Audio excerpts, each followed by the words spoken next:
প্ৰিয় দৰ্শক, আজি আমি ভাৰতীয় জনতা পাৰ্টিৰ সভাপতিৰ পৰা তৃণমূল পৰ্যায়ৰ প্ৰতিগৰাকী সদস্যক এটা কথা সুধিব খুজিছো।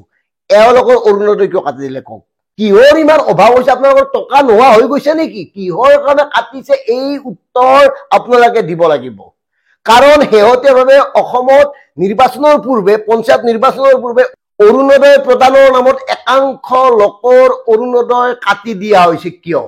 এনেকুৱা অসংখ্য লোকৰ তথ্য আমাৰ হাতত আহি পৰিছে।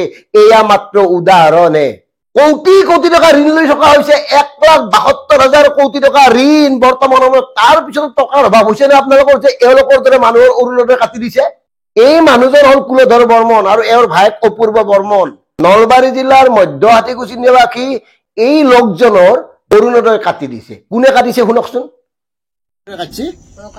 কেতিয়া কাটছে? এবাৰ কাটছে লিচাহাতে। লিচাহাতে আগতে পাই আসলা? আগতে পাই আছিলো। কোনে কাটছে? এই কমিটিৰ গোটাই, এই বিজেপিৰ এই দুটা কমিটিৰ গোটাই। এতিয়া আমাৰ প্ৰশ্ন হল, কিয় কাটিব? ক'ত ইমান অভাৱ হল এওঁলোকক টকা দিব নোৱাৰাকৈ? আৰু কোনে কৰ্তৃত্ব দিলে তেওঁলোকক? ভাৰতীয় জনতা পাৰ্টি অসমৰ মাননীয় সভাপতি দিলীপ শইকীয়া ডাঙৰীয়া, কথাবোৰ মন কৰক। এনেকে চলিছে এতিয়া আপোনালোকৰ দলটো। এয়া চৰকাৰে প্ৰদান কৰা এটা আঁচনি, এয়া কোনো দলীয় আঁচনি নহয়। কিন্তু আপোনালোকে অৰুণোদয় আঁচনি কেৱল নিৰ্বাচন কেন্দ্ৰিক অস্ত্ৰ হিচাপে ব্যৱহাৰ কৰি যে আছে তাৰ প্ৰমাণ এয়া। এনেকুৱা অভিযোগো আমাৰ হাতত আহি পৰিছে যে বিজেপিৰ সদস্য নহলে অৰুণোদয় কাটি দিয়া হৈছে। কাটি দিয়াই নহয়, ভাবুকি প্ৰদান কৰিছে। চূড়ান্ত অনিয়ম সংঘটিত কৰি ভাৰতীয় জনতা পাৰ্টিৰ নেতাসকলে, লিডাৰসকলে এনেকে যধে মধে যি টি কাম কৰি আছে। দুখ নালাগে, লাজ নালাগে এনেকুৱা মানুহৰ অৰুণোদয় কাটিবলৈ? এওঁলোকক দুটা পেঞ্চন দিয়া হৈছিল। আগতে 800 টকা, তাৰপিছত কিবা 1000 টকা, দুয়োটা লগ লাগি 1250 টকা কৰিছিল। কিন্তু এতিয়া এটাও নাই। গতিকে ভাৰতীয় জনতা পাৰ্টিৰ প্ৰতিগৰাকী সদস্য সুধিছো, এয়া উচিত হৈছে নে? এনেকুৱা কাম কোনে কৰিছে, কাৰ প্ৰৰোচনাত কৰিছে, কি উদ্দেশ্য লৈ কৰিছে, এই কথাবোৰ ৰাজহুৱা হব লাগে। আৰু আপোনালোকৰ যদি সততা আছে তেতিয়াহলে এই নিৰীহ লোক দুজনৰ অৰুণোদয় কটা তথাকথিত আপোনালোকৰ নেতাক তেওঁলোকৰ ওপৰত অনুশাসনমূলক ব্যৱস্থা গ্ৰহণ কৰক যদি পাৰে। মই কৈছো নহয়, এয়া মাত্ৰ উদাহৰণে। এনেকে একাংশ বিধৱা মহিলাৰো অৰুণোদয় কাটি দিয়া হৈছে একমাত্ৰ বিজেপিৰ সদস্য নোহোৱাৰ বাবে। আৰু মাননীয় মুখ্যমন্ত্ৰী মহোদয়, এয়া কি হৈ আছে? আপুনি আপোনাৰ চৰকাৰখনৰ জৰিয়তে প্ৰতি মাহে শ কোটি টকা ঋণ লৈ আছে।